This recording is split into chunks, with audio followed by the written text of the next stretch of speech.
Can you say something? Hello, hello, hello. Test, test, test. Movies, film.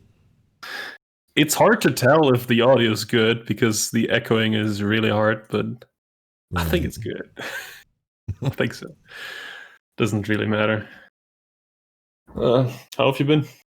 I've been all right. You? Yeah, I got Red Dead Redemption 2, and it's pretty good. Yeah, I figured that'd And be a good one for you. yeah, I mean it's Western and open world. I like open world. It's pretty good. Uh, you've been playing lots of Warcraft, right? Yep. Lots of it. Streaming lots of it. Yeah. It's yeah, quite a bit. All right. Do we just want to start? I'm not sure if it cuts off the beginning again. So I'll ah, just keep reminding everybody that it's episode 29 or whatever. yeah. All right. Then let's just start. All right. Stairway to Cinema episode 29. That's right. Exciting. Exciting. Yeah, kind of. Yeah, we skipped the week due to some health issues, I guess. Yeah, I But wasn't feeling well. everybody's fine now, so it's good. Um. Okay. Before we get into the no, I think there's some news, right? Have you seen the new Tenet trailer? I didn't watch it yet. I saw that it came Okay. out, but I held off a little bit. I wanted to watch it, but it was like, I'll watch it at some point. Because there's part of me that doesn't want to watch it right away because I don't know if it's going to release on time, you know? Like, Yeah, makes sense. that's a big part of it for me is just like, I'm keeping my excitement of new movies to a minimum right now because everything's up That's in the air probably still. good. Hmm. Yeah, it's, I mean, everything, there's a lot of shit that's reopening here, but, Hmm. you know, I feel You like never with know. Yeah, I mean, the second wave is probably going to hit for sure, and it damn sure will hit come August, September, well, really October when it gets cold again. Yeah. So yeah, I saw the trailer. I saw it, and what'd it's you think? pretty wild.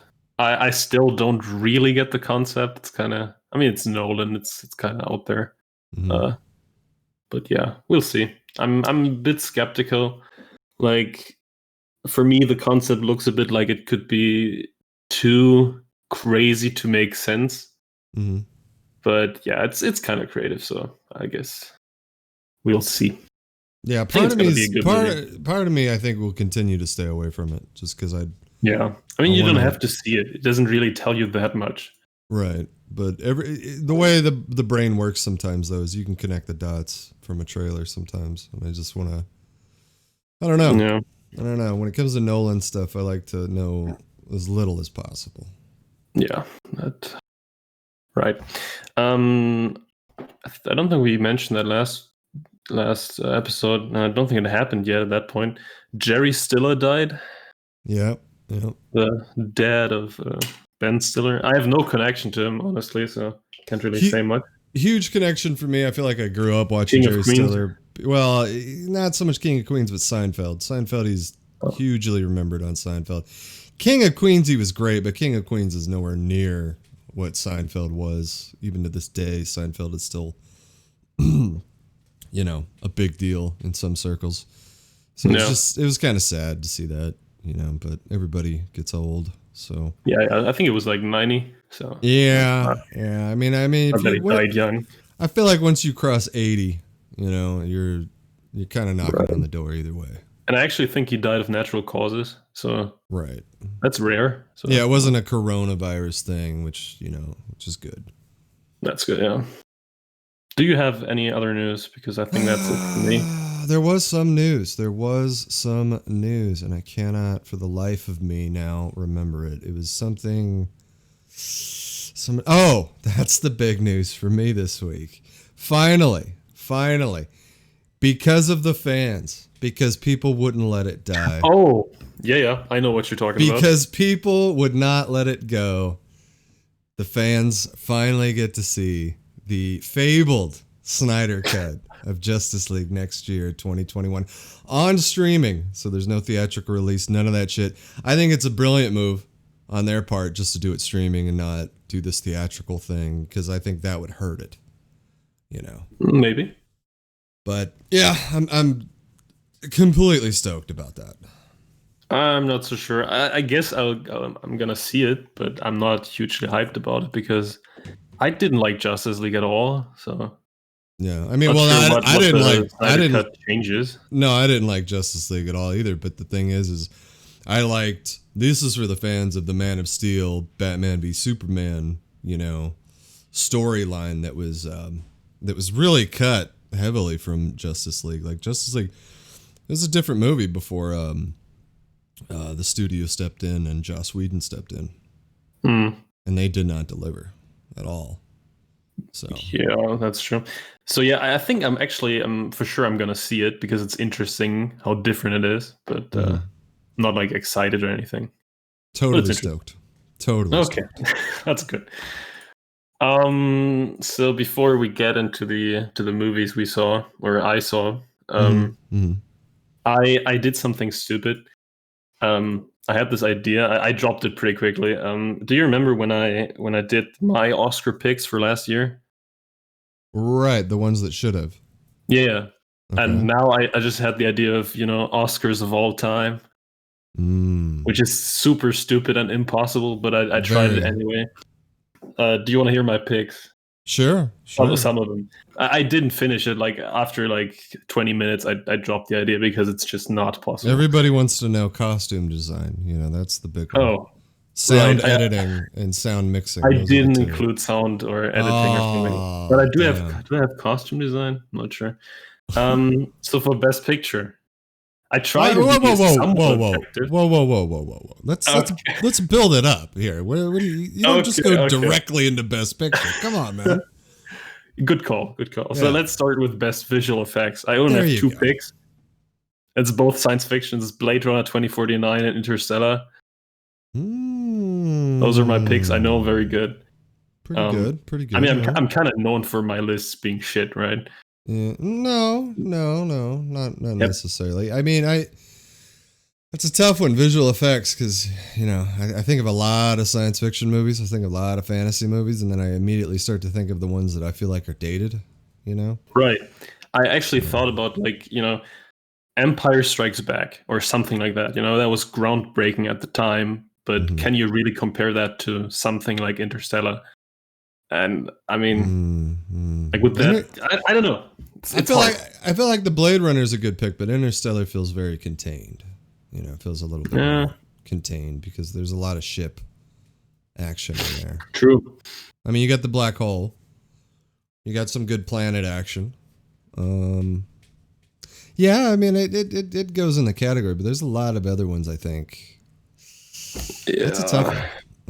It's tough, yeah. And I didn't really think about it much because I focused on, I compiled a kind of big list for a leading actor and shit, because those categories matter to me more than visual effects. Right. So moving on to best music or best original score. Again, I only have two because I didn't get to that point. Here we go. What is it? The Good, the Bad, and the Ugly. Okay, all right. And The Godfather. Okay, that's okay. That's those are no-brainers, right? It's pretty good. Yeah. I don't have any picks for best costume design. It's a bummer. I know. Best production design. It'd be Once Upon a Time in Hollywood anyway. We both know. I thought of no. I wouldn't have included it because of you, probably. I don't want to get that much hate, It's like anyway, best production design. The Grand Budapest Hotel. Okay. All right. And Blade Runner 2049. Blade Runner just stealing the show tonight. Yeah, I think it's in almost every category. Best cinematography. Now, for that, I have 4 picks. Okay. The Revenant. Yeah. Blade Runner 2049. Yeah. Saving Private Ryan. Pretty good.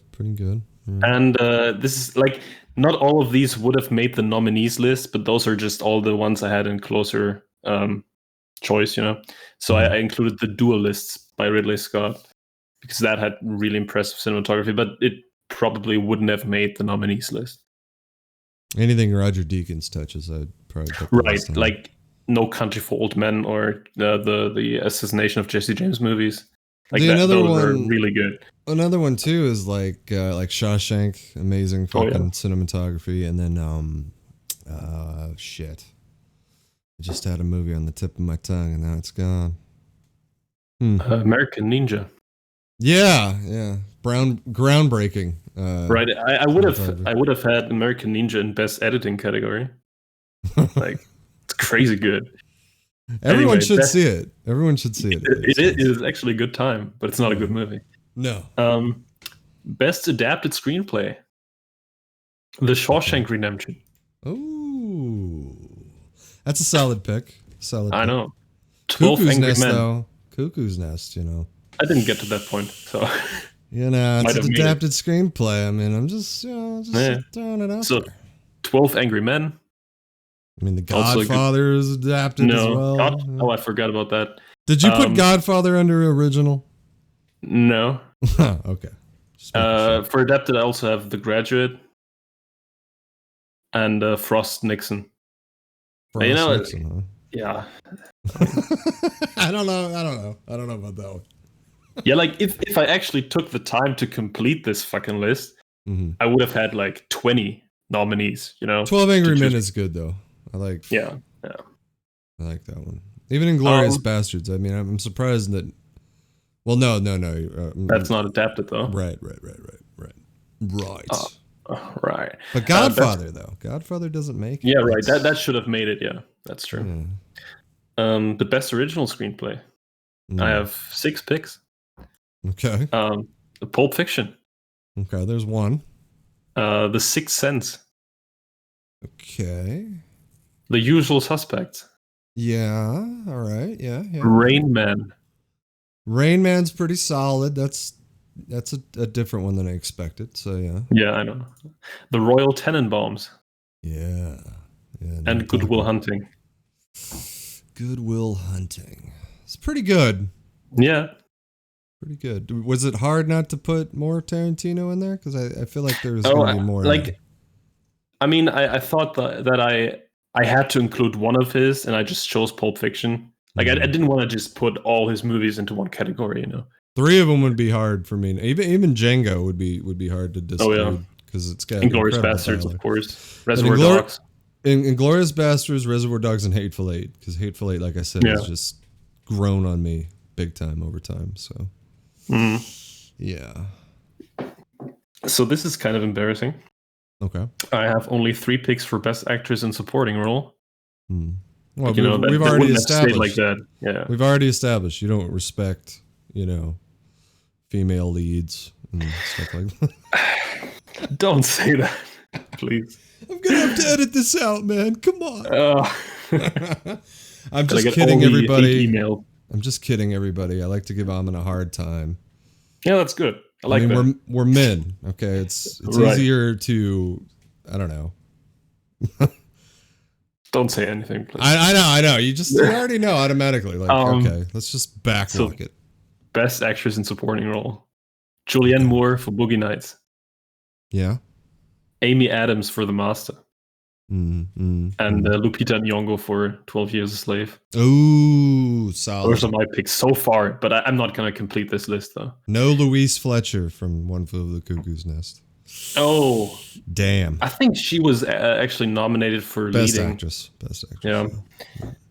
But yeah, Best Actor in a Supporting Role. Those are some more picks. Hang on a second, though. Hang on a second. There's got to be more supporting women that we've missed here. Of course, yeah. That's Jennifer Connelly for Beautiful Mind.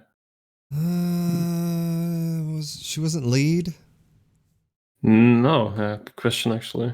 I think she's lead. I think she was lead.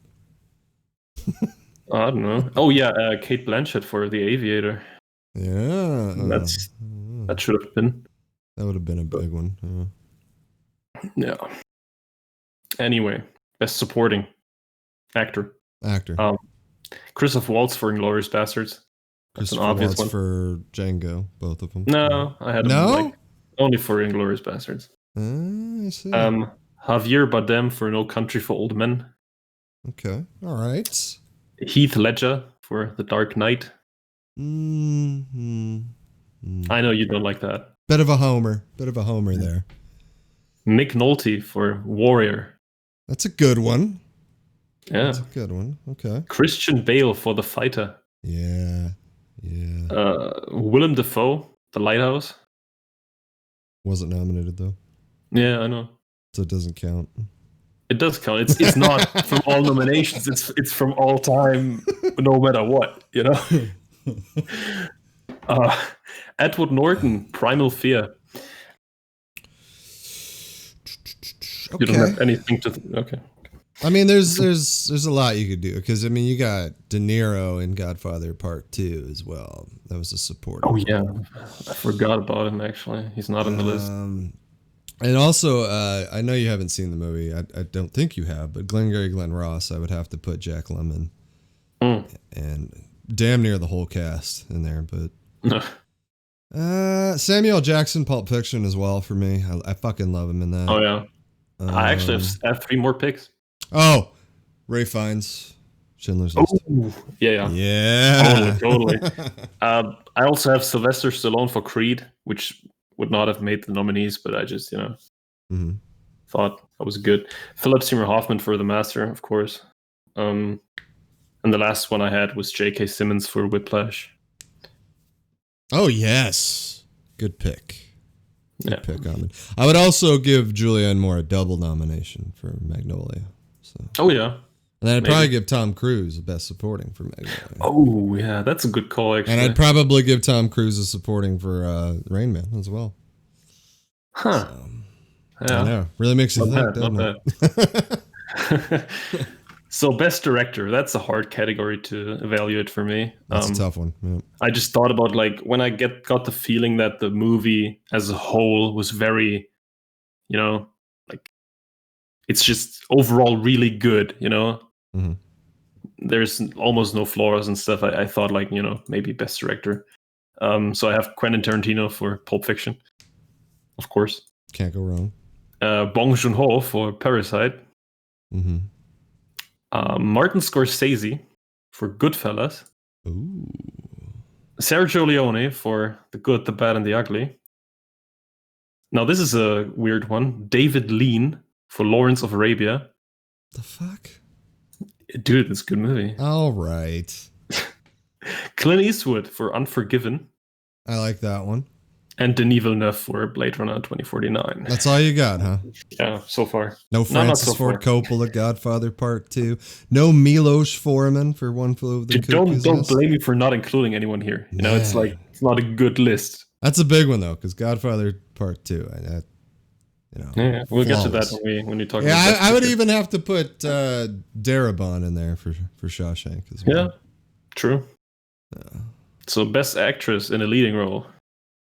You got like 2? No, 5. Jennifer Lawrence for Silver Linings Playbook. Love it. Love it. Saoirse Ronan for Lady Bird. Love it. Charlize Theron for Monster. Yeah. Frances McDormand for Fargo. Not Billboards. No, Fargo. I feel like that's more the more legitimate choice, Right. And Natalie Portman for Black Swan. I like that a lot. A lot. It's amazing how she was so good in that and not so good in anything else. I think you're doing her wrong, but I am doing her wrong, but she has just made just a lot I'm of not a huge fan of her. Bad honestly. acting in a lot of movies too, man. Just I don't know. I don't dislike her. I'm not saying that I dislike Natalie Portman really at all, but I'm not a fan of a lot of the movies that she puts out. Yeah, I think we're about the same. I'm not crazy about her. She was good in Heat and the Leon the Professional, Similar to like Anne Hathaway. She's good, but she doesn't really make the kind of movies that I like. I'm dying to fucking see all the time. True. But she's I getting like Anne Hathaway more, I think. I would probably go Portman, but I don't know. She just hasn't done like a lot of likable shit. I don't know.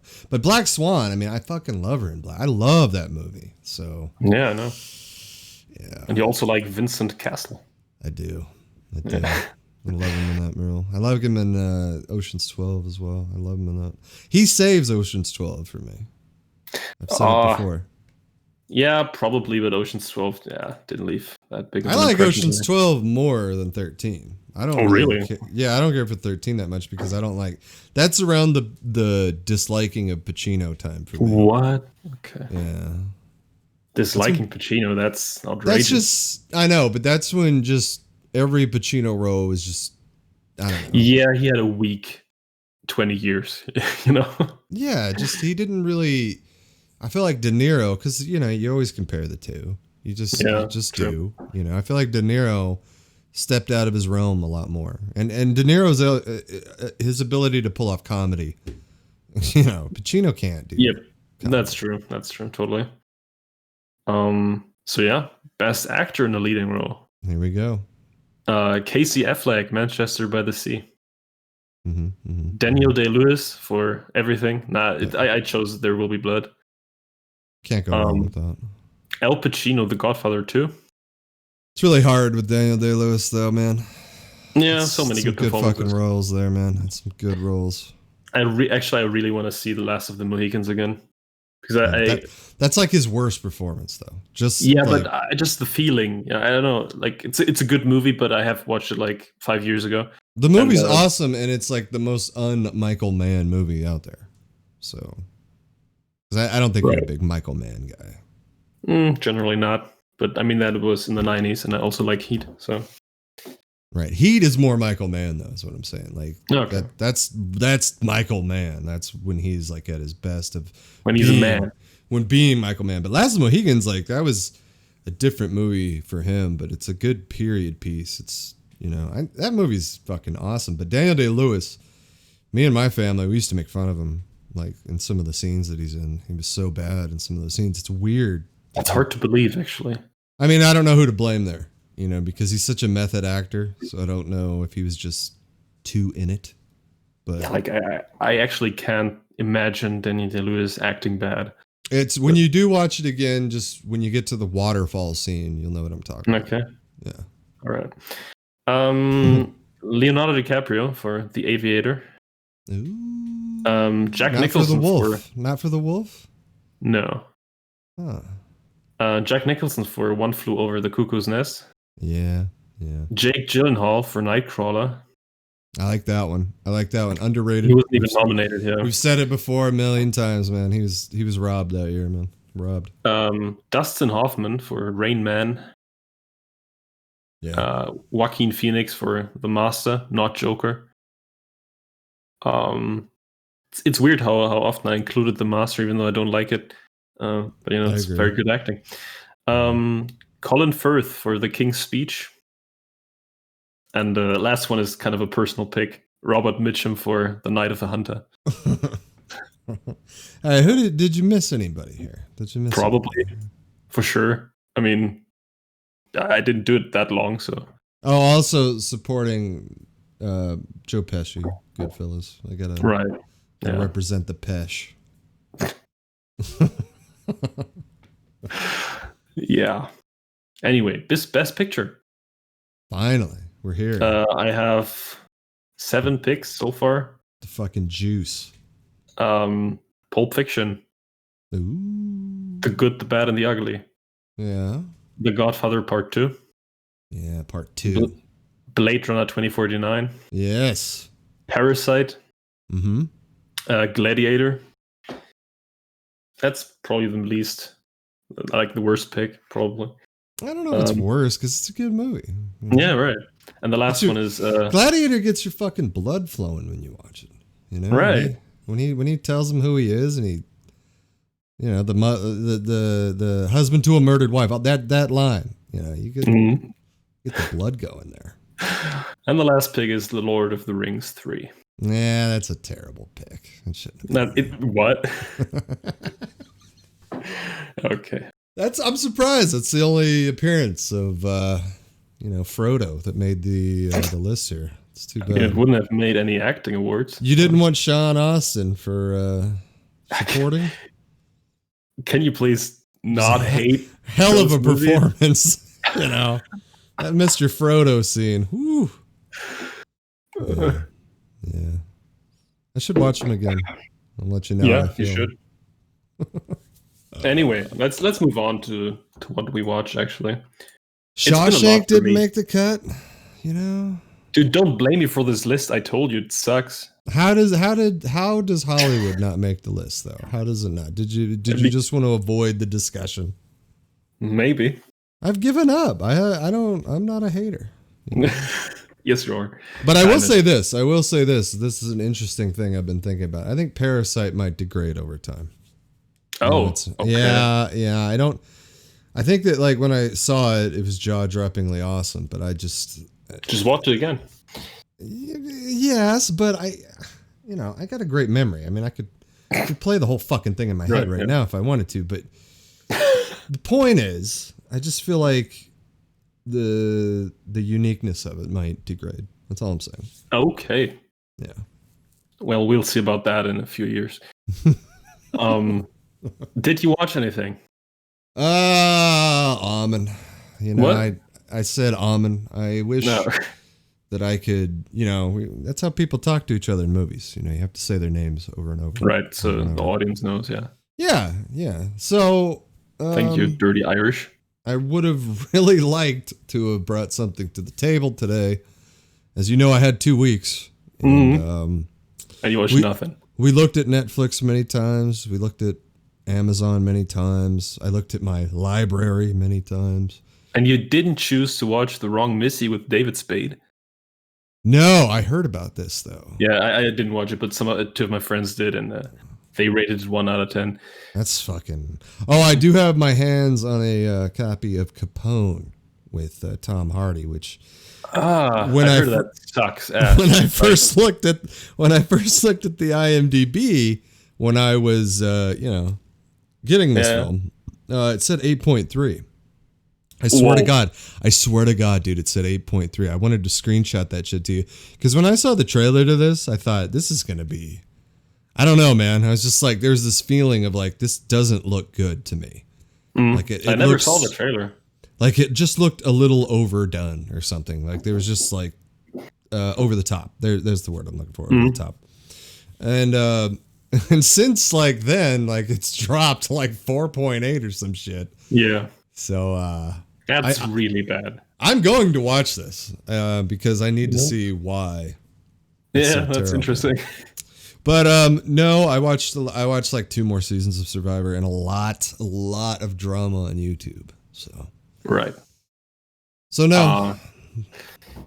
Actually Capone was interesting to me because it has Kyle MacLachlan in it, which is a stupid reason. But also Linda Cardellini and Tom Hardy, so yeah. Yeah, it was promising when I heard about it the first time, but I mean, I'll say it again.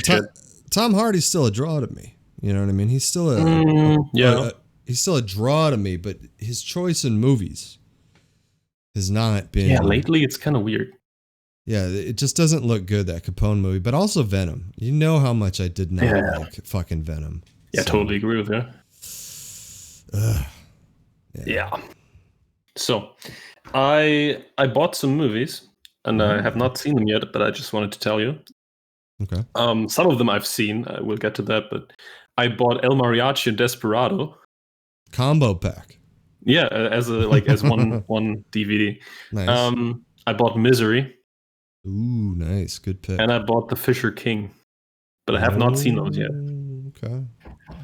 Just I mean, I feel like you'll like Misery. I feel like you'll like the Robert Rodriguez. The El Mariachi pretty dated, but I mean, you. What can you do? He made it for $5,000, man. That movie. Yeah. Desperado, though, one of the best Tarantino scenes you'll ever see. Fantastic. Yeah, he's in that, right?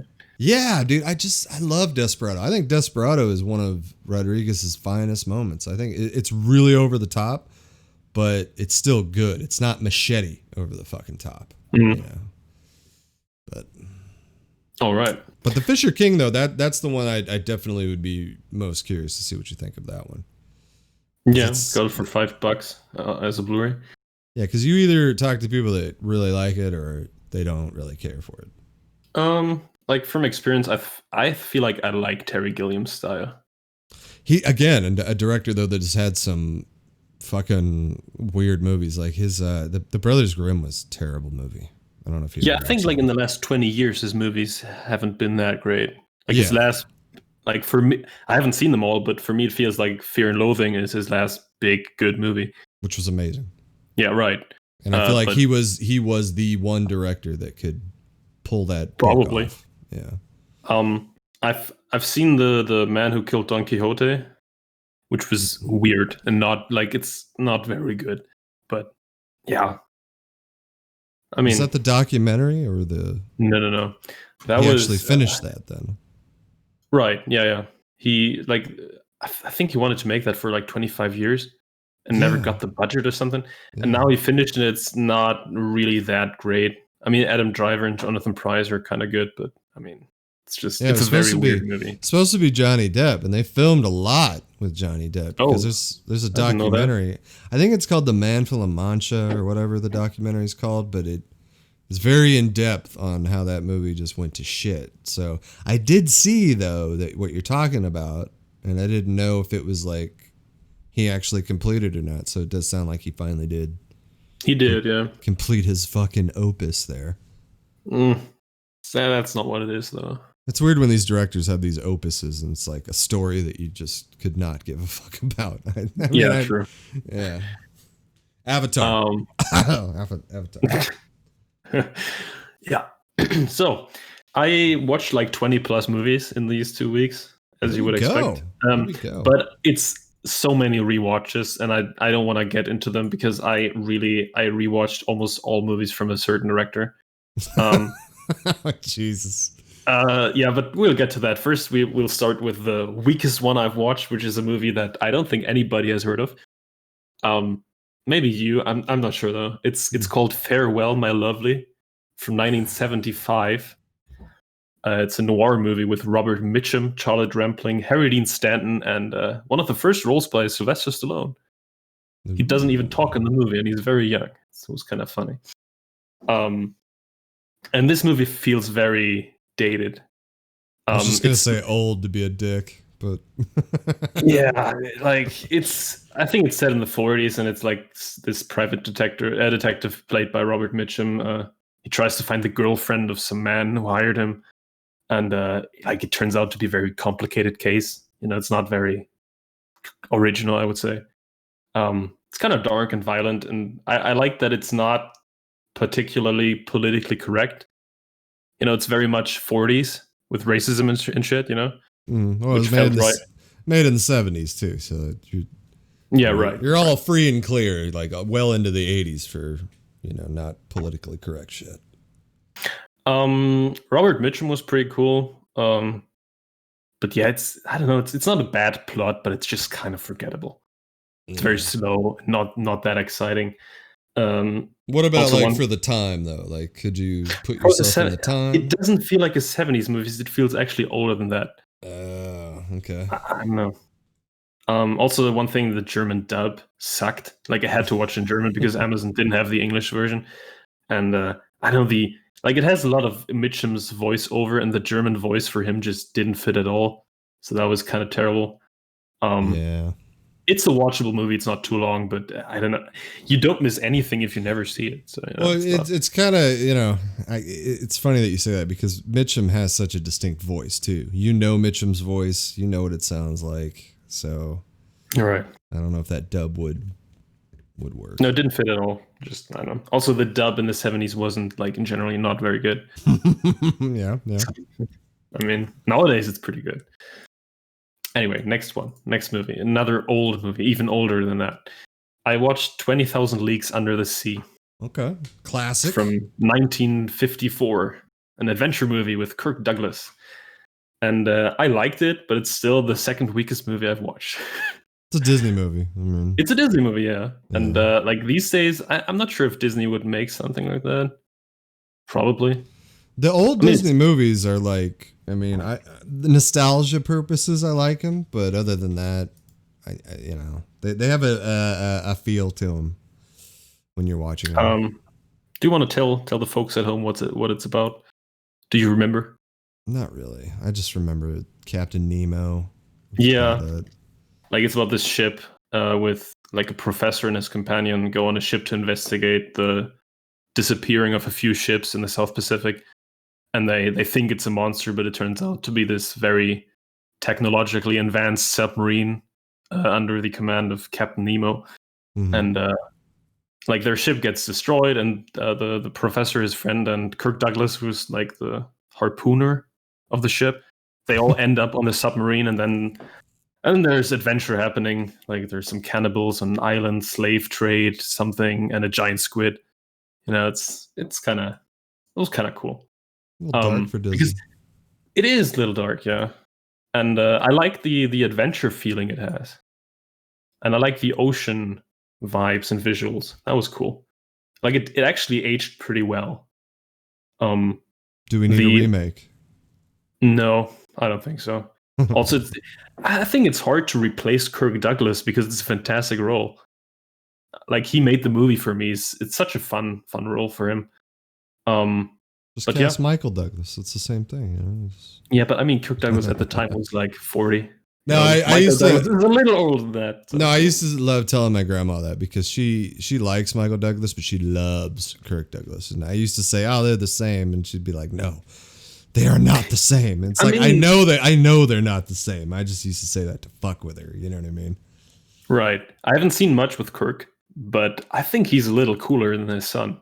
Mm-hmm. You know, I would have to see Paths of Glory and Spartacus. Spartacus is solid. I love Spartacus. Yeah. You keep telling me. So yeah, this movie, 20,000 Leagues Under the Sea, it drags a little, but it's not bad. I enjoyed it actually. The next movie is a movie called Saint Vincent from 2014. It's a drama comedy with Bill Murray, Naomi Watts, Melissa McCarthy, and Jaden Martell, who's the main kid from the Stephen King's It movies. Have you seen this? No, but I've seen the poster. Yeah, it just popped up on Netflix, and I feel like everybody I know watched it the last couple of weeks. I don't know why. It's about like this old guy, Vietnam veteran, played by Bill Murray, and he's always depressed and drunk. And new neighbors move in, and like Melissa McCarthy and her son, and he gets bullied at school. And she doesn't have a lot of time for him, so he stays with Bill Murray after school. And he, of course, takes money for that because he's an asshole. And he also occasionally sees this Russian prostitute played by Naomi Watts with a fake accent. Is it a good accent? I don't know. It didn't feel like that. Daka. Her name is Daka in this movie. And so now the kid is helping Bill Murray to become a better person, and he helps the kid to stand up for himself at school. And it's a very conventional feel-good movie. You know, like it goes down as you would expect. Nothing like not everything is super well developed. It's all right. Dramedy or more of a comedy? Dramedy. Okay. The best thing is Bill Murray was really good. Like it seemed like he was really into playing the part, which is not always the case with him these days. I feel like, like he was into this movie. He did some effort. And another nice thing was that Melissa McCarthy does not play a comedic role as she usually does. Right. I mean, I've seen her in Can You Ever Forgive Me, but this one was like way before that. And after Can You Ever Forgive Me, I feel like she's one to watch if she picks her roles, you know, the right way. Right. And doesn't just do the comedy thing. Yeah. And it's stupid comedy. And after watching those two movies, like I have more respect for her now. Because like back in the day, like before I saw Can You Ever Forgive Me, I always thought of her like that she just does those dumb comedies, and I don't like that. Yeah, and it's like shock comedy, that kind of shit. You're right, yeah. Like she got really big, I think, after Bridesmaids, which I actually liked Bridesmaids. I thought it was funny, you know, it was funny. But then they continued on doing. I heard Spy was not too bad. The one with Jason Statham and Jude Law. Right. I haven't seen it though, so I can't really judge. Neither have I, because I feel like that her comedies just aren't really a big draw. No, not at all. Yeah. I think she got a little overrated too quick with the comedy thing, and then she kind of struggled at the box office after that. So I think it's probably good that happened, because maybe that led her to taking the "Can You Ever Forgive Me" role. So yeah, right. The kid, Jaden Martell, as I said, the kid from It. I think he's gonna be big one day. You know, I think like, he was good in this movie, but also I like him in the It movies, and he was in Knives Out, so I think he's gonna have a good career. He's the one that played young Bill. Yeah. Right. So yeah, St. Vincent, it's kind of forgettable, but I enjoyed it. It's fine. Just to backtrack real quick before you go to the next movie, I just wanted to throw a little fact out there for the people that probably didn't think about it. When you said 20,000 Leagues Under the Sea, I immediately thought Jules Verne. And I wanted just to check. Jules Verne, the guy that wrote the book. 1870 he wrote that book. So it just blows my mind that guy was writing that crazy science fiction. Him and H.G. Wells are just mind-blowing to me, because they were writing that shit in the 1800s, and it's like pretty crazy. Actually, I didn't expect it to be science fiction, actually. I didn't know what it was about. I just thought it's like this typical story on the ocean with a giant squid, and that's it, because that's what was on the poster. I didn't know there was this, science fiction submarine. Right. But yeah, it was pretty cool. Next movie is one I wanted to watch for a long time. I wouldn't say let down, but it's not as amazing as I would have liked. It's just fine. I watched The Old Man and the Gun from 2018, crime drama with Robert Redford and Casey Affleck. Mm-hmm. And I wanted to like this a lot, but the story first. Mm-hmm. It's the story of Forrest Tucker, a 74-year-old bank robber who has a long criminal history. I would say he's a kleptomaniac, because he doesn't do it for the money. He just really enjoys robbing banks. Right.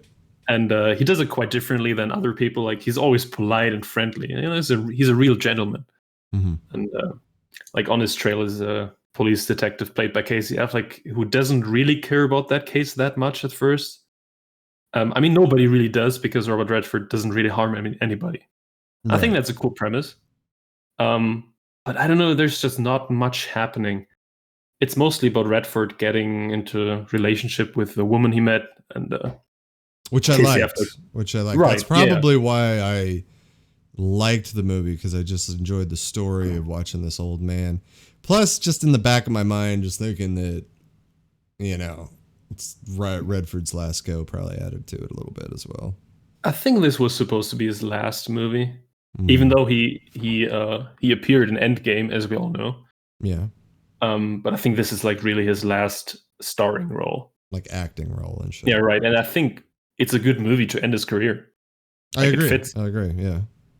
Affleck was pretty good, as you said before. I think you always told me that he's good in this film. I really liked him in this, because he was just fun. He was just it was fun. Yeah. It was different from Morose.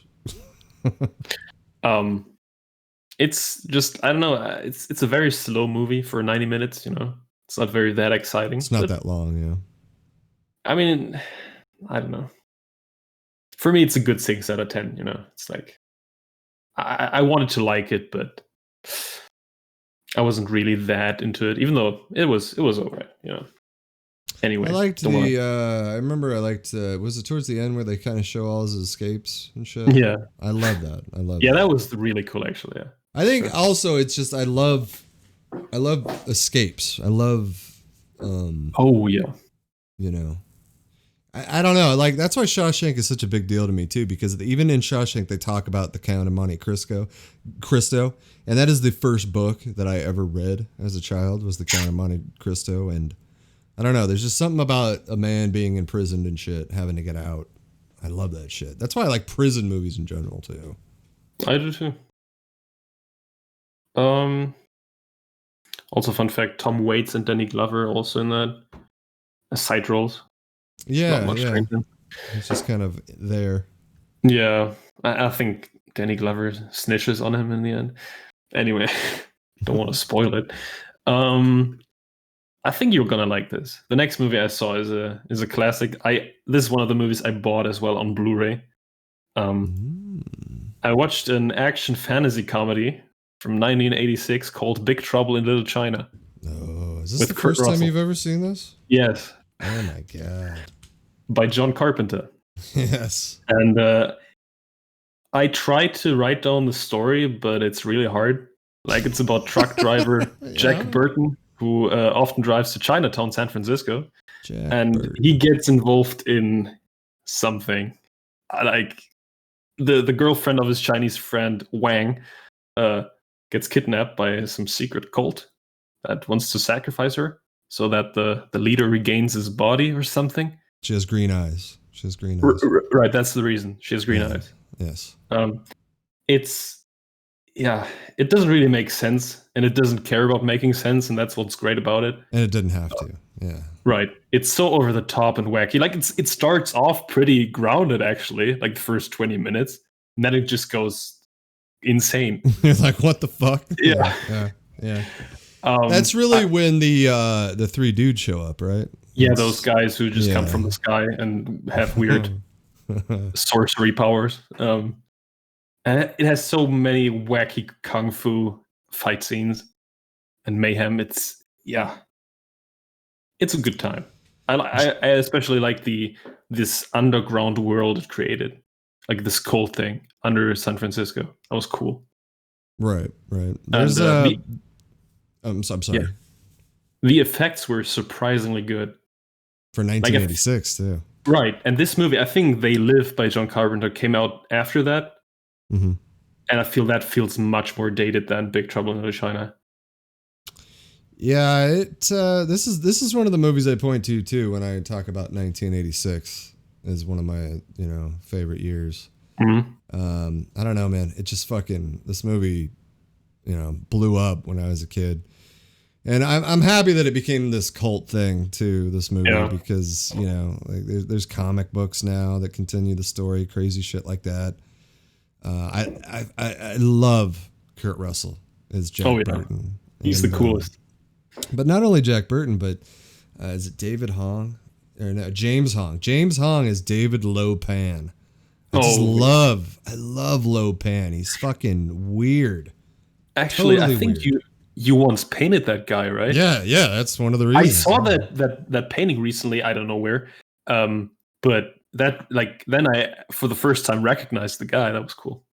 Yeah, I mean, that's a childhood thing. I love this movie, so I'm glad that you enjoyed it. I liked it. Yeah, I would say it's the full '80s package. Such an '80s movie, and I like that a lot. I just there's something about Carpenter and Kurt Russell too. They just mixed well together. Like Escape from New York, totally different tone, but I still enjoyed it. Mm. You know what I mean? The thing again, totally different tone, and then they just went ham with Big Trouble in Little China, which it's a movie that on paper should not work. True. It is technically, I feel like, a B movie that was made great. I don't know how to put it. But I don't know. It just works, the movie. And I'm glad there was never a sequel. I'm glad that they just let it lie right where it is. Oh, yeah. Because Kim Cattrall, I just got to say it, too. Kim Cattrall in the 80s, man. Just saying. Is she like his love interest? Yeah, she's the gal. Yeah. She was in another movie that I watched religiously when I was a kid called Mannequin, where a girl is a mannequin that comes to life, and she is the mannequin that comes to life. Again, very 80s. Yep. So yeah, good movie. Last night I watched another movie I bought on DVD. I watched Raising Arizona from 1987. A comedy with Nicolas Cage and Holly Hunter by the Coen brothers. Continuing your Coen brothers return. Right. And I didn't really write down anything for this. So I think, as I remember, Nicolas Cage is this criminal guy, and he meets his love of his life in prison. She's taking the mugshots. Yeah. And they end up marrying. Actually, it's a pretty. It happens very fast. It happens very fast. You got to kind of pay attention to what's going on. But yeah, it's great. Yeah. Um, and like she's, how do you say it, infertile? Which, Barren. Yeah. yeah, she can't have kids. So Yes. they decide, but she really wants to have a kid. Um, I found it so funny how she was crying, dude. I thought Holly Hunter was really good. Yeah. And they just decide to steal a child from some guy who just had fivelings. How do you call that? Yeah, the Arizona Yeah, yeah. Five, or what do they call them? What's his name? Nathan, Arizona. Yeah. And my name ain't Furniture guy. Nathan Arizona. Yeah. Oh yeah. And yeah, from that, like things go south. You know, and just crazy things happen. It's such a fast-paced movie, and so different from, like, this is the Coen's second movie. It's very different from the first one, Blood Simple. Yes. And I didn't really like Blood Simple, but this one was great. Liked it a lot.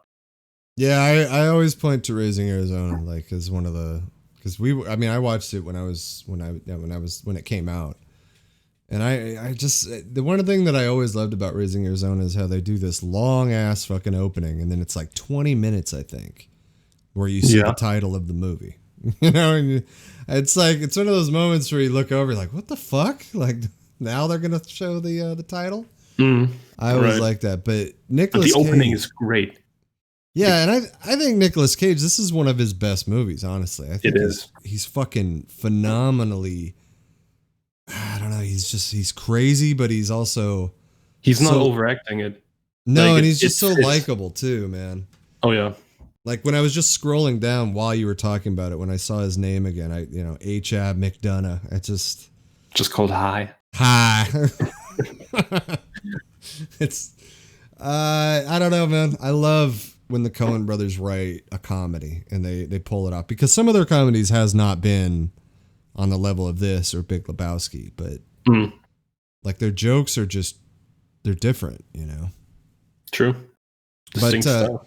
Did you enjoy John Goodman as one of the crazy? Oh yes, crazy dudes John trying to get him brother, the ex-cons dude. That was also that Mad Max guy who just appears. So weird. Randall Tex Cobb.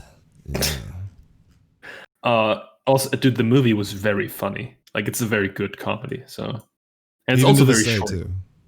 Like, it's such a good short watch. So I think, and it still works. Like for an '80s movie, I think this could be enjoyed by anyone today. I feel like the comedy still holds up. It's a story that I don't think you can replicate it. I think it's totally unique because it's about two people that are, they're committing kidnapping. You know what I mean? But they make it so wacky and out there the way it's done. I think it's a true fucking classic of the 80s. Yeah. All right. I would like a Raising Arizona too, but yeah, I'm just kidding. There's no way Nicolas Cage could pull off that anymore. No, not these days. He's gonna play Joe Exotic, I heard. Yeah, Tiger King. Not sure. Like, I don't really see the point in making a Tiger King adaptation if it just tells the story of the documentary. No, I'm fine with it as long as they because you can get more personal. You know what I mean? It's not okay. Yeah, right. Like if it's just him talking in the camera, then no, that won't be interesting. But they could have some good drama there, especially with the dude that was one of the most shocking things of that documentary was when the dude shoots himself. Spoilers. Oh yes, totally. Dude, that was rough. Yeah, and that story kind of got swallowed up under the madness of the whole Joe Exotic thing. But I'm still on Joe's side. I'm just kind of. Yeah. Even though I haven't watched episode 8, have you watched the new episode that came out? No, I mean it's just an interview, and I heard it's not super. Okay. It's not adding a lot, so why bother? The next movie is a very small movie. I would call it a gem. It's a chamber play. I established that term a few weeks ago. Right. From 2007. It's called The Man from Earth.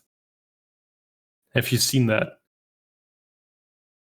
Is this the one about the dude that is claiming that he is from the future? Okay, no, not from the future. Okay, let me explain. So it's about this professor. He wants to leave. Yeah. Okay. Sorry. He wants to leave the town he lives in, and he invites some of his fellow professors to his home for like celebration. And then he reveals to them that he is a 14,000-year-old man from the Stone Age, and he Right. can't age. And of course, they think that he's kidding, and later some think that he's insane. But now the whole movie is just him trying to prove and explain to his friends that he is indeed an immortal man.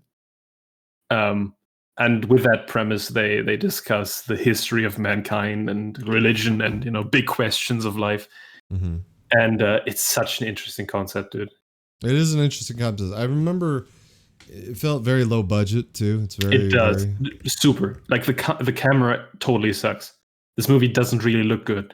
like I feel like the premise was better than the film, if I remember it right. I remember like they were harping on too much of the. This is just what I remember from it. I don't remember too much. Don't spoil too much though. No, but I remember them talking about how like he was trying to explain how he couldn't remember most things or something because of how much time has passed or something like that. I don't know. Yeah. I don't know. I think I was just like, I didn't like the acting and shit. It was just like, it wasn't like, I hate to say that because the concept is so cool. The execution is not very good. I give you that. Right. But it's the script I think it's a very clever script, almost to a point where I sometimes thought this might be a little pretentious. But I don't know, the dialogues just work so well. These conversations are incredibly interesting, and it made me think about all of the things they talked about and shit. And like I was on the edge of my seat from start to finish. I was interested in where it was going. So just by dialogue and no real tension because there's no life-threatening danger or anything. I mean, yeah, the camera sucks. The acting is not very good. With a bigger budget, this could have been like a real cult movie. Yeah. Well, I think it is very cultish, though. I think there's a following behind that movie for sure. I just remember, like, I don't know. It just wasn't what I expected when I sat down, but it was long. 12 years ago now, I think, when I actually watched that. It's weird how might want to rewatch it. Maybe. I just don't know because I kind of already know, Yeah. Maybe we should watch The Man from Earth Hollow Scene from... Is that a sequel? Yeah, 2017. Of course. Same director. That's what we needed. Oh, same okay. Director, same writer. So... Weird. I don't know. What's the rating? 5.3. And that's not promising. 7.9 to a 5.3. That's Nightmare on Elm Street levels right there, man. That's not good. No, I don't want to take anything away from it because I don't like to discredit low budget independent shit. Same reason why I respect like El Mariachi, Clerks, Reservoir Dogs, all that shit. But I don't know. There's something cool about those low budget movies. I agree. I mean, especially something like Reservoir Dogs, very impressive. So yeah, but even Reservoir Dogs though, Tarantino was above the other ones that I mentioned because his shots, even with the low budget, was able to make it look like it wasn't as low budget as it probably was. And he also got some known actors. Quality. Yeah, quality is the word that I'm looking for. I just felt like there was this quality right from the get-go with Quentin Tarantino. Yeah. I think that's actually a good transition to the next movie I watched because it is a directorial debut from the 90s. So it's also low budget.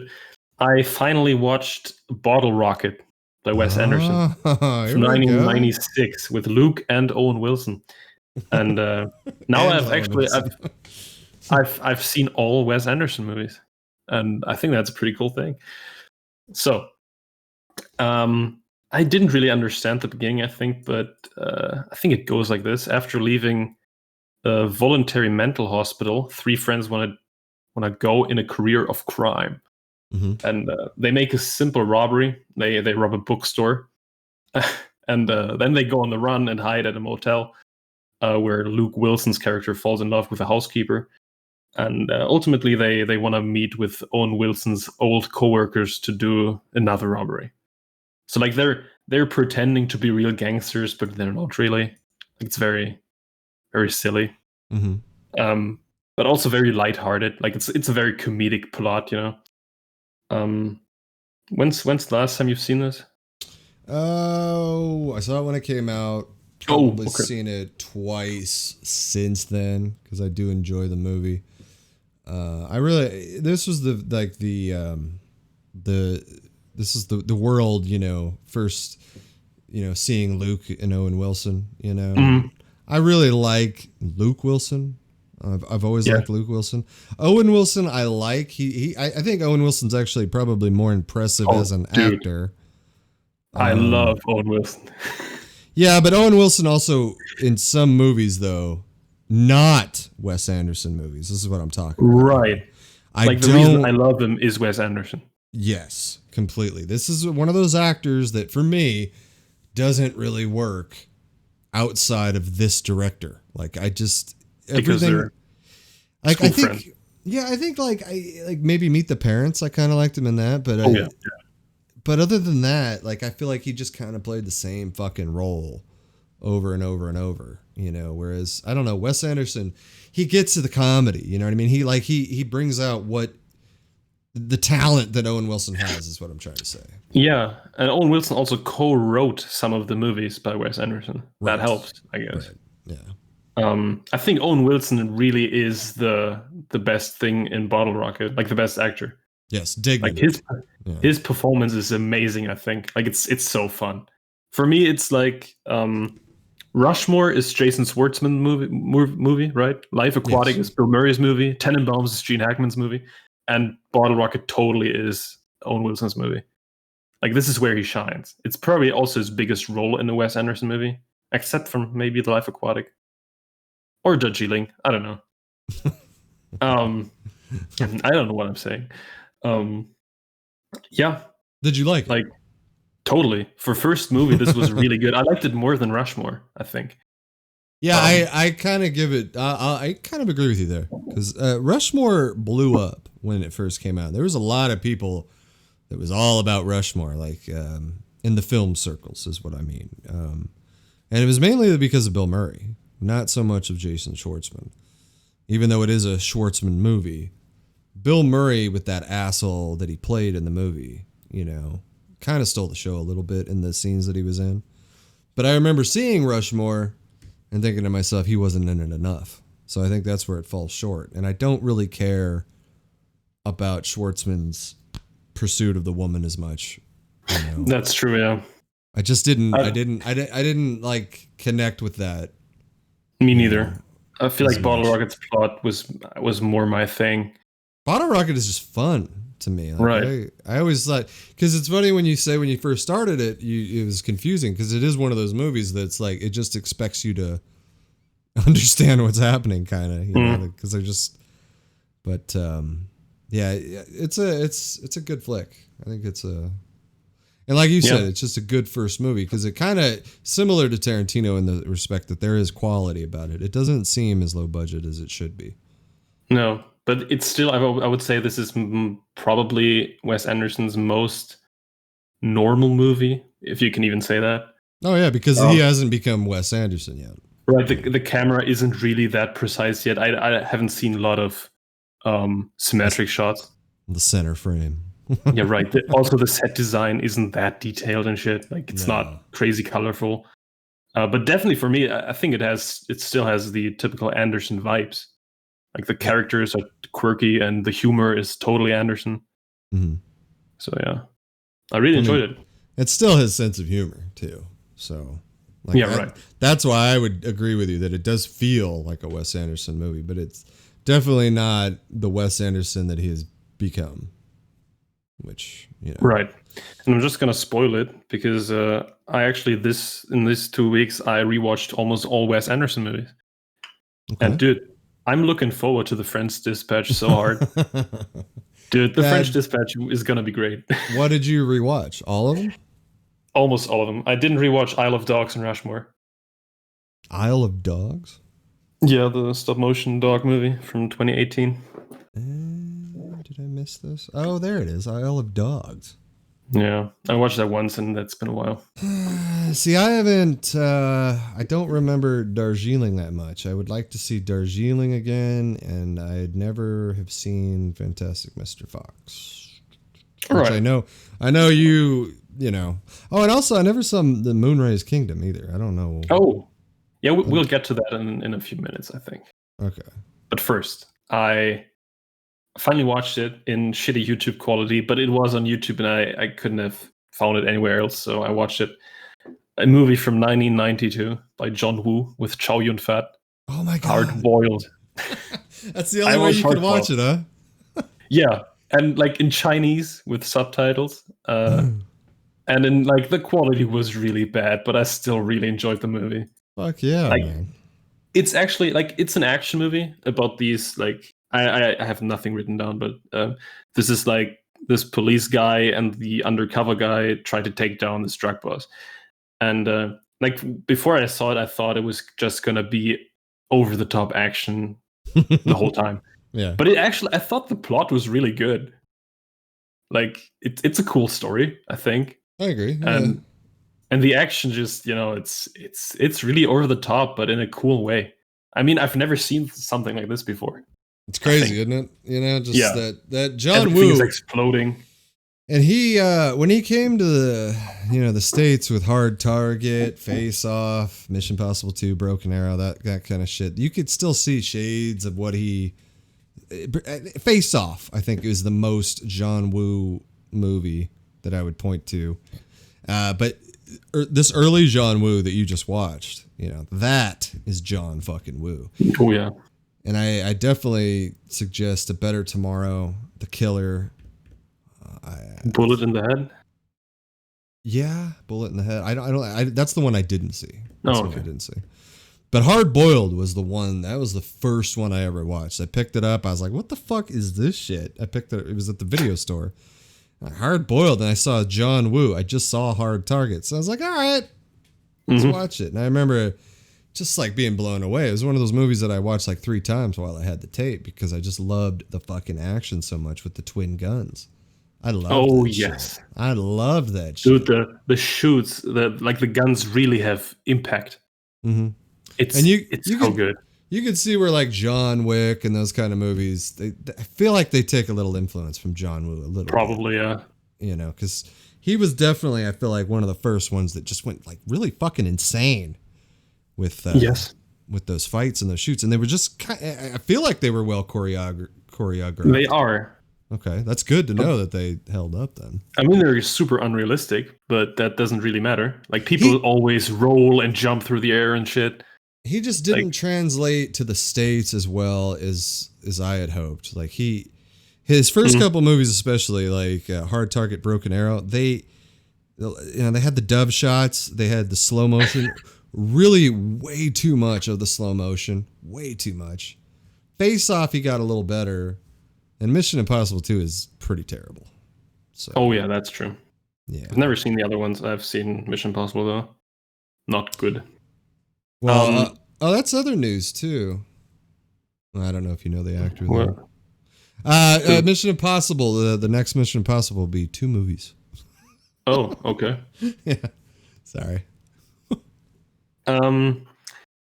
For like the best thing in Hard Boiled is the finale. Like when there's that 3-minute long shot when they go through the hospital and shoot up people. Mm-hmm. It's so good. Really cool. Cool movie. Hard Boiled Cop. Yeah. Right. So yeah, now I already mentioned it. I watched the Darjeeling Limited. And yeah, it's pretty good. Still holds up. It does. I mean, I watched it like 3 months ago, the first time.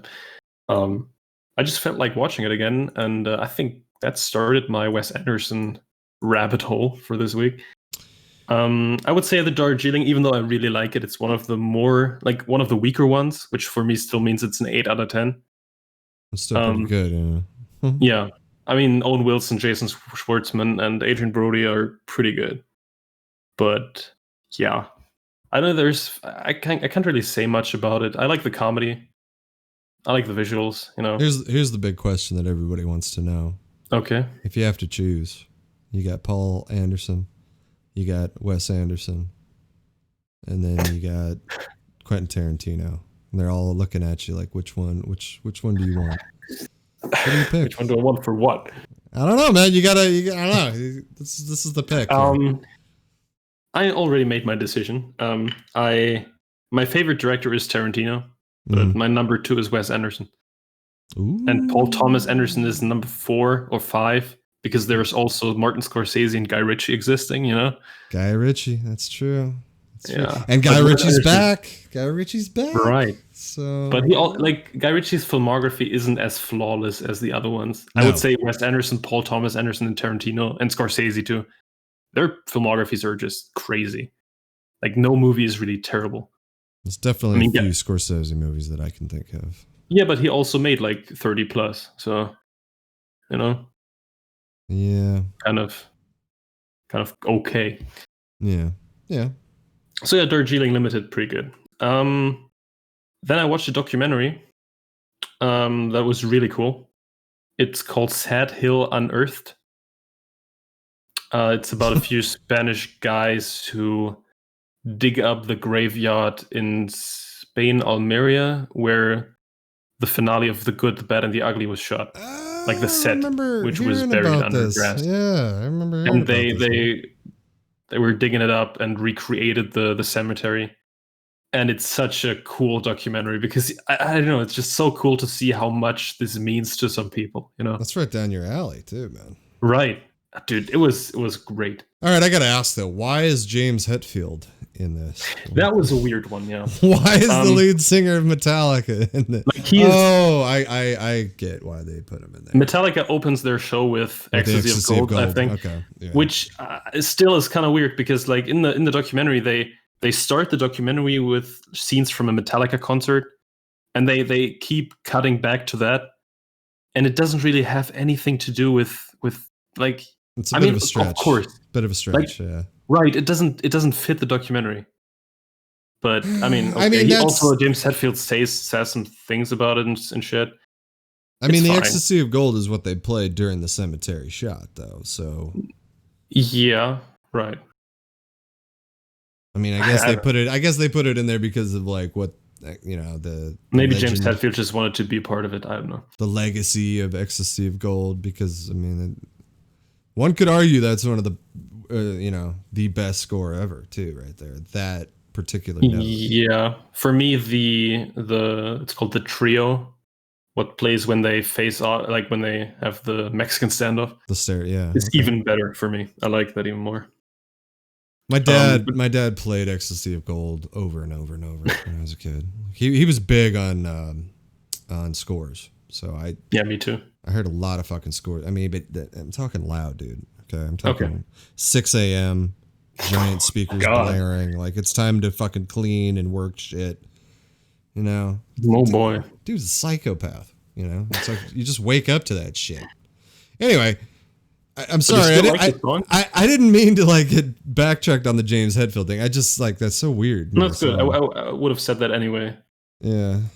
Because the Metallica stuff that just doesn't really fit into the documentary. But besides that, dude, it's so beautiful. Like these guys talking about the movie, how much they love it, and you know, just doing the effort to dig up those rocks and build graves around the cemetery. It's crazy. Joe Dante's in it as well. I've always liked Joe Dante. Clint Eastwood and Ennio Morricone. Also stuff to say. Yeah, it's a really good documentary. Like if you like The Good, the Bad, and the Ugly, I think there's no way to not see this. It's a must see, I think. Yeah, I don't remember. I remember like the I remember when it came out, but I don't know why it slipped my mind until I saw that poster. I think it's on Netflix. But yeah. Netflix. Okay, dude, some of those movies are so long ago. How is it that Ennio Morricone is still alive too, man? 1928. Isn't he like? Oh. He was born in 1928 and the guy is still fucking kicking. That's amazing. That's true, yeah. It's incredible. All right.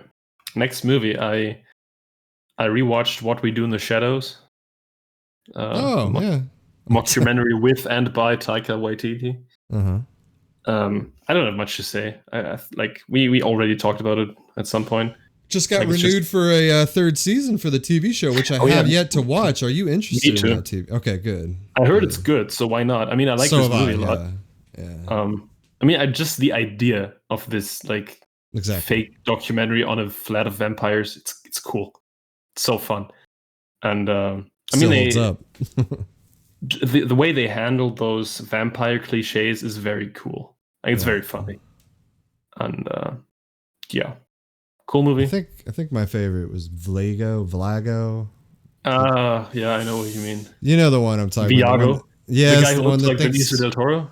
no, the one that thinks he's so sexy. That Oh, one is the rockster dude, the yeah, youngest, who's like yeah, 180.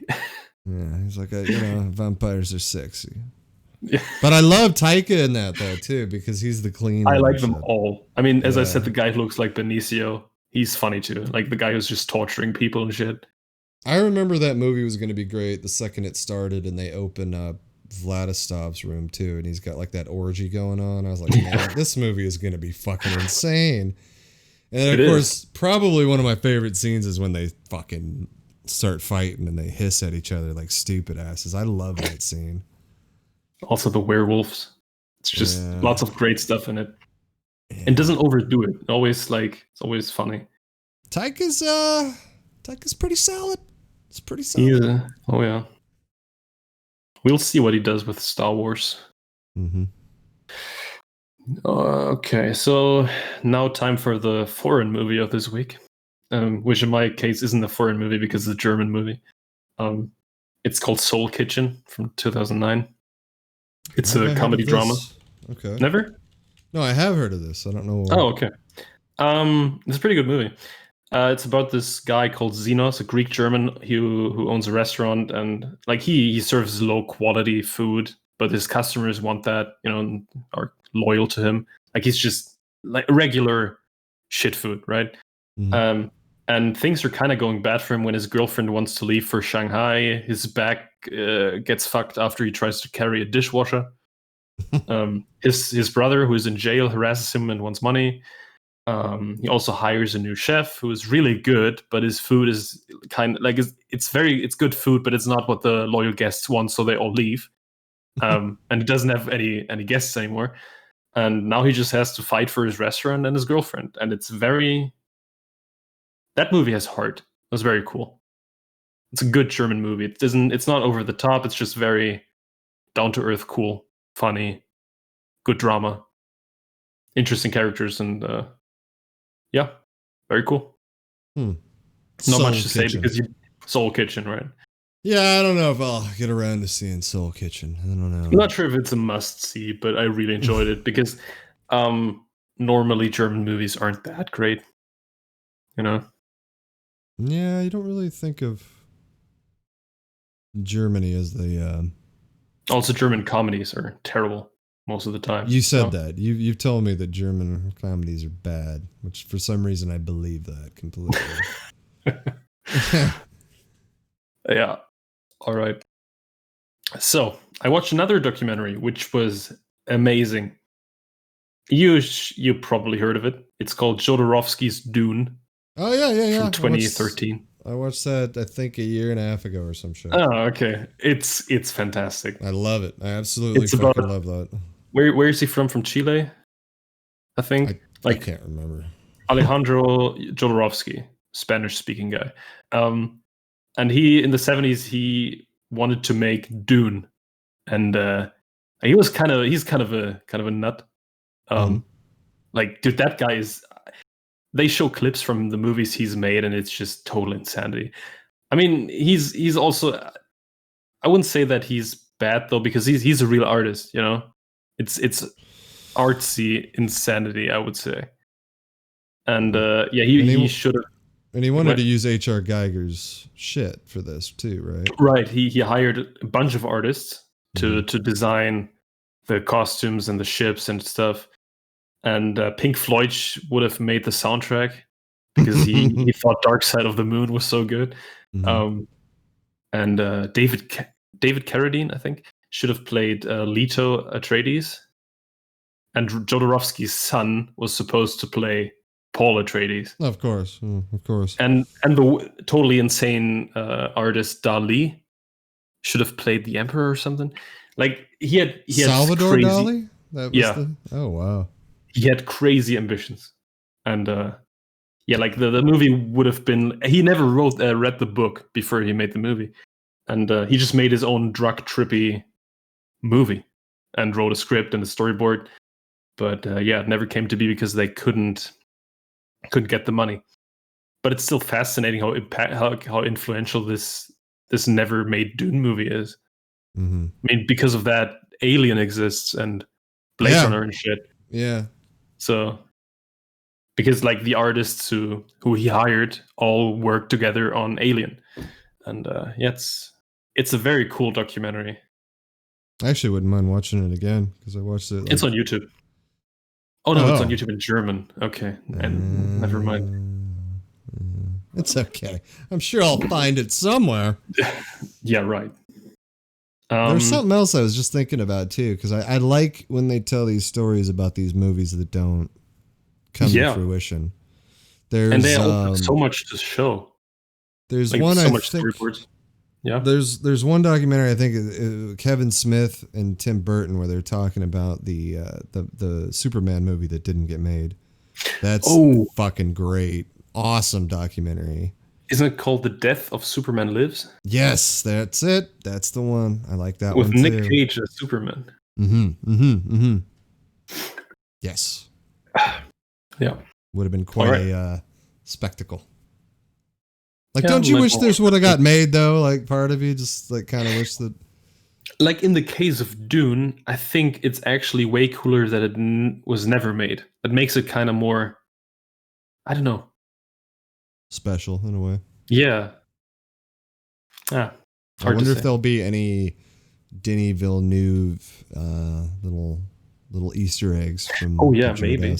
Because I mean, we talked about it. The stills. There's a David Lynch thing there, you know. So I wonder if Denny will throw in a little Joe Dorowski. Maybe. Will be trippy. So yeah, now we're getting into the Wes Anderson shit. I rewatched The Royal Tenenbaums, which is probably his most emotional movie. It's a very good drama. Like this is even before he went. Like it's still before the really stylized Wes Anderson. I think like The Life Aquatic is his first really modern. Also, his first high budget movie. There's shades of it. Right. Life Aquatic is when you see it. You know. Yes. Yeah. Royal Tenenbaums. The thing that I noticed this time, I didn't remember that, even though I watched it like 2 months ago the first time. Dude, I love Owen Wilson in this movie. He doesn't have a lot of screen time, but he's so funny. Like he's this guy who's always drugged and super weird, and I don't know, it just works for me so well. Good comedy. And I always loved the Gwyneth Paltrow character. I love how he refers to her as the adopted daughter. Yeah. I like the shit between her and Luke Wilson, and I really like the Ben Stiller shit as well. You know. Yeah, it's so well done. It's like low key powerful. You know, I don't know how to say it, but yeah, it was powerful for what it was, because it is. I feel like it is more of a drama in a way, because the comedy feels like much spread apart, and it's kind of mean comedy too. Like if you're not into that mean shit like I am, like you're not gonna. I like it because Gene Hackman is a sadistic fuck, you know, at the start. He's like, such an dad. asshole. Yeah, he's a terrible dad. And I love seeing that shit. I love a good asshole on screen. There's nothing. I really like redemption arcs. Right. Which is happening here with him, and yeah. Yeah, it's not a total, you know, it's not this boy's life. Right, yeah. Just fucking 100% asshole throughout the whole movie. So yeah, Royal Tenenbaums definitely I don't want to say weaker Wes Anderson, because I like them all. I like all of his movies, but it's actually my favorite.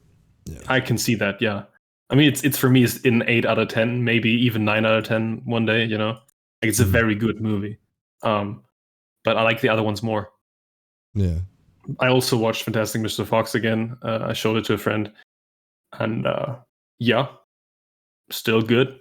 Still a good Because watch. I know you're a fan of Aquatic. I think Aquatic is okay, but I like Budapest more than Aquatic.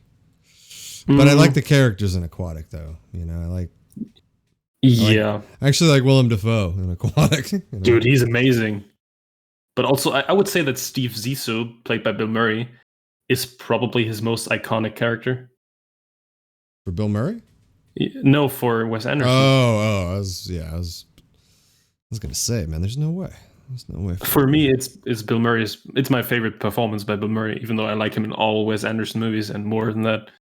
I love it when he's in Wes Anderson because it's a guy that gets very good with Wes Anderson. He's in all of his movies except for Bottle Rocket. That's crazy. And he's got. I heard that he might be the lead in The French Dispatch, which would be amazing. I think, would like that. Yeah. But yeah, Fantastic Mr. Fox. We had an episode where we already talked about it. So no point in explaining. It's got puppets and shit. Yeah, but it's all stop motion, right? Yes. Like it's true stop motion. It's true stop motion. That's pretty awesome. It is awesome, and it's pretty wild how they pulled it off. Then I also rewatched another documentary. It's the first time I rewatched a documentary. A lot of docs. I know. This week, I like documentaries. I don't know why, but I felt like watching Senna again. The documentary about the Formula One driver Ayrton Senna. Mm-hmm. Yeah, it's fantastic. I don't know. It's I got very emotional again because it like really hits you in the end. Beautiful documentary.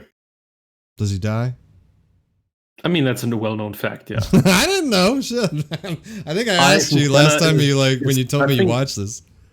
I think he's the last Formula One driver who died in a race in '94.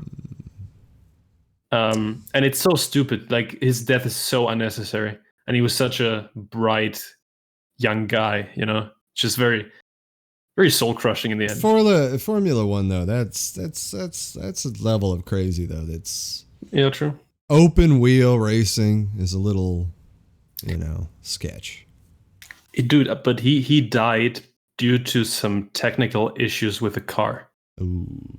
Probably. They don't really know what it was, but it's just so stupid. Yeah. That's a bummer, then. Anyway, next Wes Anderson movie. I watched, this is weird. I watched Moonrise Kingdom, and I watched it twice in 3 days. Twice in 3 days? I don't know why. I just rewatched it because it's very short and it's such a fun watch. And you've seen it before. Right.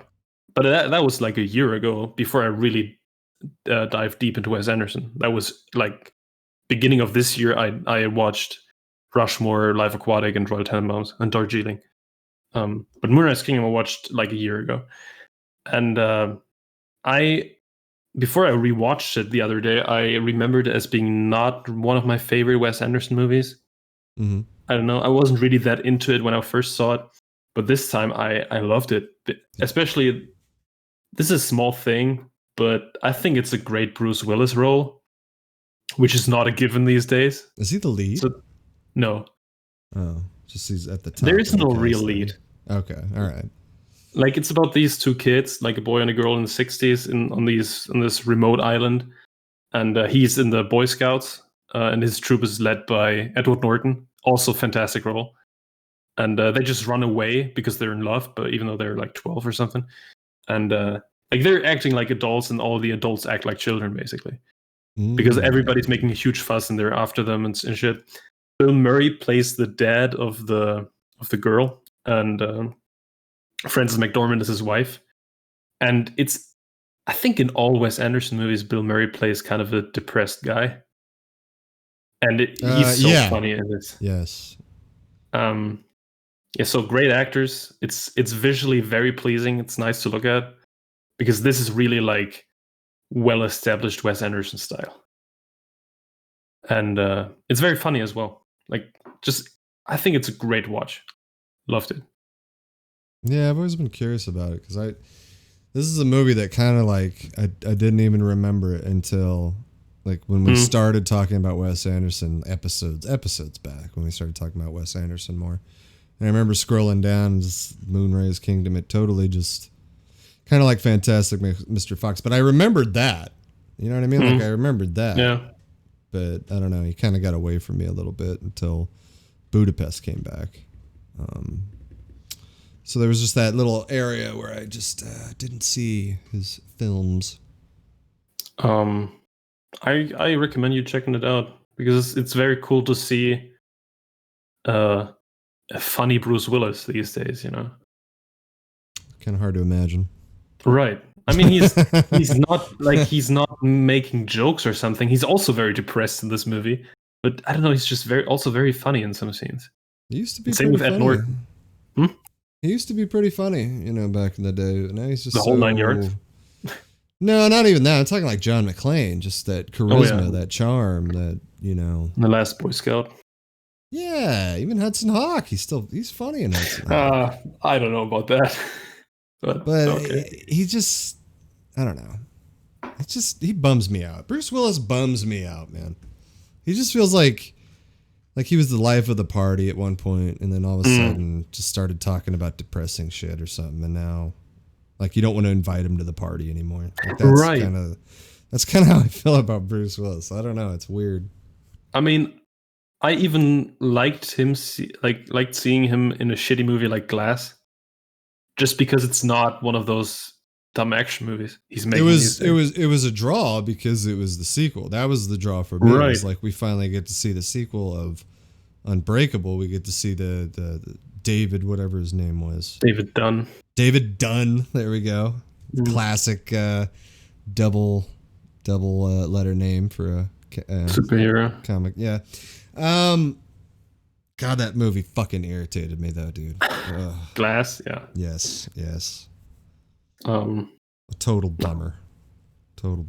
It's just like, you know, we should do a whole episode on Shyamalan because that guy. I haven't seen all of his movies though. Like I've seen not a lot. You got to see The Happening. Oh I've seen The Happening. You've seen The Happening, okay. I've seen Unbreakable, Sixth Sense, The Happening, After Earth, The Last Airbender, and Glass, and Split. So you need Signs in The Village. And that one with the elevator? He didn't direct that though. Oh, okay. Yeah. But I also need the Girl from the Water or something. Lady in the Water. Yeah. And that shit. Yeah, I think Village is good though. I'm one of the people that really likes The Village, and I like Signs a lot too because there's a lot of weird shit in Signs that people continue to talk about. Is that Mel Gibson? Yeah, Mel Gibson, Joaquin Phoenix. All right. Yeah, I also watched Grand Budapest Hotel again because I liked it so much the last time. So what's the favorite Wes Anderson movie though? Since you've kind of rewatched a lot of these. Yeah, I'm just coming to that because I also watched The Life Aquatic, and that's my favorite. That's your favorite, yeah. Yeah, Life Aquatic is a 10 out of 10 for me. I don't know. It's just judging I like from it the recent slew of art as well. I know, right? Yeah, very good too. Very good. Thank you. The Schwartzman you did the other day was awesome. Nah, I didn't feel it. Like didn't put that much effort into it, but thank you. Look good, man. Look good. Yeah. Yeah, I don't know. The Life Aquatic is just so. I like the vibes of it. I like this ocean setting. I love Bill Murray. I love Willem Dafoe, Cate Blanchett, Owen Wilson. They're all hilarious in their own way. Yeah. And it's a fun adventure. There's so much happening. The visuals. I like how they animated all those creatures who look super weird and old school. Like this very much feels like an old 70s movie. And I like that a lot. Right. That's the thing about Wes Anderson too, that he has this this weird color palette that he uses that can kind of make things look older but still modern. It doesn't look old to the point of like it looks old. It just looks classic. That would be a better same with Grand Budapest Hotel. It looks like a modern movie, but it's still so old school in the way it's made. Yeah. I don't know. He just has this quality look about his movies now too. That is, and I don't think he's a very visual director. No, yeah, you can't replicate that either. I don't think. Oh no. Like it'll be interesting when we see a director that tries to emulate him, because I don't think we have. There's no one, right? Yeah, I don't think we have. But I don't really hear of any really super young up and coming directors the way I used to. Now I hear of a lot of directors that come up that are a little older, you know. Right. Craig Zala is like 50. That's what I mean. That's what I mean. Yeah. But I mean, there's still those guys. The guy who made The Witch and The Lighthouse, and the guy from Midsummer and shit. I think those are quite young still. Yeah. Yeah. But yeah. Yeah, and the last movie, the best movie I saw was yesterday with two of my friends. We no shit. This is a tradition. Like it's not that spectacular to talk about. It's our tradition is that once in a year we watch The Lord of the Rings, and yesterday we watched the first one. Just the first one? Yeah, dude, that's long enough for one evening. And you went extended, right? Yeah, right. 3 hours and a half. Yeah. And I mean, you gotta watch extended. There's no way to. How weird would it be? Yeah, I know. How weird would it be to go back and watch just the theater versions now? Wouldn't be as good. No, because I feel like especially the third one. The third one doesn't, like the theater cut from the third one. It doesn't show Saruman's death. It doesn't show the Sauron's mouth at the Black Gate. You know, that weird guy and shit. It just cuts so much off that's kind of necessary. I feel like. I remember I enjoyed the extended version of Return of the King when it came out a lot more than when I walked out of the theater for Return of the King. I was disappointed when I walked out of the theater for Return of the King. Really? Yes. I mean, yes. You don't like the long ending, right? I walked out of the theater for The Fellowship blown away and couldn't wait. I could not wait. I walked out of The Two Towers loving it. The Return of the King, though, just, it's like they squeezed too much out of me there at the end. And it just but the extended cut made up for it? The extended cut makes up for it a little bit, but maybe it could have just been the second viewing, though, as well. You know, it could have just been any number of things that... Because I was hyped. It wasn't a question of not being hyped to see the movie at all. I don't know. I still like the first one the best, honestly. Me too.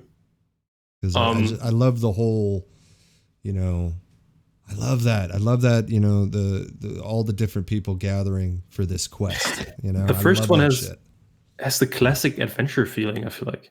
Right. Like they're just going on this journey and there's lots of stuff happening. I love the first half of the movie until they get to the elves. I love this, like from the Shire with the Nazgul and shit. Visually, it's amazing. I think it won best cinematography. Totally deserved. And then they go through the mines and shit and the Balrog. It's cool. It's very cool. Yeah. And that, again, that's a story that's been emulated 1,000 times. You know, you probably wouldn't have... Dude. World of Warcraft. You probably wouldn't have a lot of things if Tolkien didn't fucking write that story. Yeah, it's basically the holy grail of fantasy, and I don't think that fantasy movies will ever be as good again. I disagree with that. I mean, yeah, I excluded shows because Game of Thrones is not even shows. I mean, that it's too much of a blanket statement for me to get behind that. Yeah, but for me, I think medieval fantasy will always feel like a ripoff or not original. Whereas Lord of the Rings is kind of the original medieval fantasy. All based on Celtic myths, though. All based on Celtic myths, though. You know, people. Yeah. They forget that Tolkien took a lot of liberties with a lot of mythological shit. You know, he's not the end all be all of this fantasy writing. No, I've never read the books actually because I tried, but it's not a good read. Like I think, it's very long and explains a lot and shit. I feel like Peter Jackson really, like, the script he made out of it is really good. It's a good adaptation. Yeah, I just think the door is still open for good fantasy to come and darker fantasy at that. Of course. Yeah, maybe it's also just a childhood thing for me because Lord of the Rings was always part of my life, basically. Always loved it. So. Right. How old were you when you came out? when it came out, dude, I was like You 2. weren't even born yet, were you? Shit. I was, It but was yeah, an exciting thing though when that came out because Lord of the Rings changed a lot. You know, a lot of people became nerds overnight when they saw Lord of the Rings. You know what I mean? Because they didn't know what to expect when they saw that. Now all the kids that read Lord of the Rings growing up with all their other geeky kind of friends, like I didn't read the book, but I hung out with all the kids that did. You know, if that sounds, you know, I just didn't want to read it. You know what I mean? I was like, yeah, it just didn't. I can totally get that. I remember looking at it like, I'm not reading this. Like, this is too big, man. Like, you're out of your mind. And they just kept talking about how great it was and shit. Plus, I saw the Ralph Bakshi animated thing way back in the day. So I was very familiar with the Lord of the Rings story. But Peter Jackson was the right guy at the right time to make that film. And he fucking nailed it. And he got fantasy back on the fucking map, you know. Like I can't take that away from him at all. He got fantasy back on the fucking map. Like for me, Lord of the Rings is one of those. It's so weird because like I thought about it, it's not even 20 years old. But for me it's still one of those timeless classics already. Rewatching it yesterday, dude, those movies aged so well because they used a lot of practical stuff and miniatures and shit. It looks very good. Even though, of course, it's not flawless in the effects, but it totally doesn't matter. And you're pretty hard on CGI too. You're pretty hard on the old CGI. But just like, remember the scene in the mines when they fight the troll? That troll looks still pretty good for a total CG creature from 2001. And the Balrog looks good, right? So, yes, totally. Yeah. Like the effects at the time were groundbreaking. I mean, they basically created this whole mass army animation shit. Like, yeah, Lord of the Rings is one of those. For especially the budget for those movies was like 100 million per movie. That's not a lot for such a production. Like considering how much shit happens in those movies and how many effect shots and how many sets there are. Seems kind of cheap to me. Like, I mean, for today's standards, at least. Yeah, because everything is super inflated now too, and yeah, right. And now a lot of people feel like they got to keep up with the superhero films just to stay in the game a little bit. Which I let the superhero things do their own thing. You don't have to do these giant fucking San Andreas fucking. Just every rock movie that I can think of. You know? Those are all pretty high budgeted, right? Skyscraper, whatever the fuck it was. Skyscraper definitely cost more than 100 million. Maybe even like 150. I'm not sure. I remember when Waterworld broke the bank. Man, I remember when Waterworld was just unheard of. Like that movie, when it came out, it cost, I think it was a $300 million, or no, $175 million. I would have to look it up, honestly, but it was the most expensive movie ever made at the time. 175. I mean, that's still a lot these days. It's still a lot, yeah, but at the time, dude, that must have been like we're kind of used to it now. That when you hear that a big budget, you're like, oh, okay, I get it. I get why that costs so much. I mean, most big blockbusters, especially superhero movies, they all cost above 200 million at this point. So, yeah. Yeah, for sure. You got to pay the artist, you know? Right. Dude, I feel pity for the VFX guys. I think it's such a hard job. Probably. I wouldn't want to do it, man. I mean, as much as I like people, like they tell me, like, why don't you, or they have told me anyway, my life of just like, why don't you get into graphic design or stuff like that or animation? And I'm just like, it just does not appeal to me doing that type of work. You know, it feels backbreaking to me of just having to draw the same character over and over. And then, I don't know. I think the working conditions are pretty bad for VFX artists. They have lots of. I think the expectations are so high too. You know, true. And there's so many in line that the pressure. Like I don't deal with pressure well. I don't deal with stress or pressure well. So I know that. Like, I know my limits of, like, because I know if I was a director, I'd be the asshole director. And it would be my way or the highway at 100%. So I know that if I was the artist struggling to meet a deadline, there's no way I would crack. There was no way I could do that. Right, they don't have a lot of time, and when the effects in the end don't look good, everybody notices. Right. And You I know, think they get all the shit. So I it's think it's important for an artist to get over that feeling of like you've drawn something that you love and you hand it in and then you have to do it over. I think it's good for you to get over that, but that's a hard thing to get over. yeah, totally. You know, handing your shit in that you think is fucking perfect and then them saying, "No, you know." Like I feel like concept art would be way more engaging, even though that's kind of contradicting what I'm saying here. Mm. But yeah, I think what you're saying, the visual effects, it would seem a lot harder, I think. I mean, do you know the story of the guys who did the effects for Cats? Not too much because I tried not to follow too Yeah, much right. on Like Cats. they finished the effects like a day before the premiere, I think, and they got all fired after that. And still, people just like even at the Oscars, they all bashed the VFX of that movie. And I mean, it's kind of like everybody did, but it's not cool, you know. Yeah, but you got to be able to take it on the chin too. If you serve up Right, a but pile of shit. I don't think it's their fault though. No, but I mean, everybody associated with that movie needs to eat the pile of shit that they gave us. You know, Fair enough. that's just the way it is. The director, the producer, everyone that was in it, they'll be associated with that. People will forget. It's not going to be, you know, hated on forever. And I know a lot of those people, they'll get work. They'll be fine. Especially if you're talented. You know, if you're that talented, you got the drive, you know. That's just it too, man. In that industry, you got to have the drive. If you don't have the drive, if you don't want the juice, then you're not gonna fucking. Nice way to put it. Yeah. Get the juice. All right, I think that's it for this week. It's good. It's a good show. Episode 29. Yeah, show. And I liked your Oscars. You know, they were fun. I don't. It's like, I mean, I talked about it because I thought it was a fun thing to do because I failed at it, you know. But still, it's like it wasn't a good try.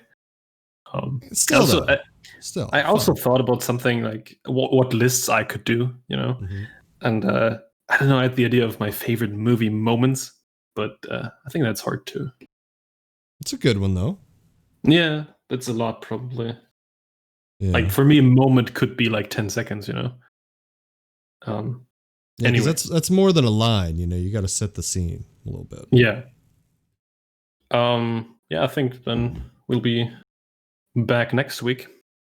We should be. Yeah. Will I watch anything? I don't know, man. I bet on no. We just started season 1 of Survivor, so I think we're gonna burn through all of them now. So okay. By the way, everybody, if you're a Survivor fan, season 40 was incredible. It's fucking incredible. It lived up to the hype. It was amazing in every single What hype? Well, it was they brought back 20 winners. They've never had all winners in a competition before. So it was just very intense. Like because everyone there had won before. Like they know what the game was about. So it's just it added this very complex season of Survivor. It was awesome. All right. Anyway, it's a nice way to end this episode. Yeah. Talk to you next week. Have a good weekend, man. All right, ladies and gentlemen. It's going to do it. It's going to do it for today. Good stream. I'll be back later. I'll be streaming some more craft. Peace.